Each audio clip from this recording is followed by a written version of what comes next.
बहुत समय पहले की बात है। हिमगिरी पर्वत की छाया में बसा एक छोटा सा गांव था, ताराकुंज।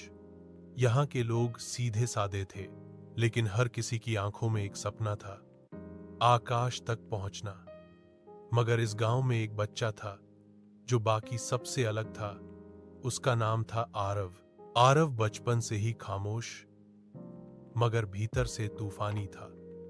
लोग कहते, ये लड़का तो अजीब है। हर रात अकेले पहाड़ की चोटी पर जाकर तारों से बातें करता है। लेकिन कोई नहीं जानता था कि आरव सिर्फ तारों से बातें नहीं करता था, उनसे सीखता था।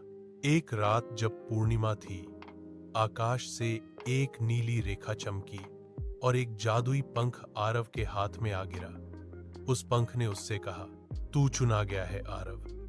तुझे एक भूली हुई दुनिया अंतरपथ में जाना है, जहां तारे गिरते नहीं बल्कि जन्म लेते हैं। आरव बिना डरे उस रहस्यमयी रास्ते पर निकल पड़ा।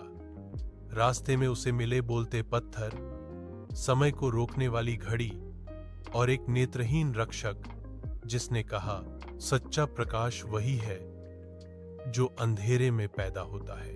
आरव ने कई कठिनाइयां पार की, कभी उसे अपने डर से लड़ना पड़ा, कभी अपनी हार से, मगर हर बार वो और मजबूत बनता गया। आखिरकार वह पहुंचा अंतरपथ की अंतिम सीमा पर, जहां उसे एक आखिरी परीक्षा दी गई।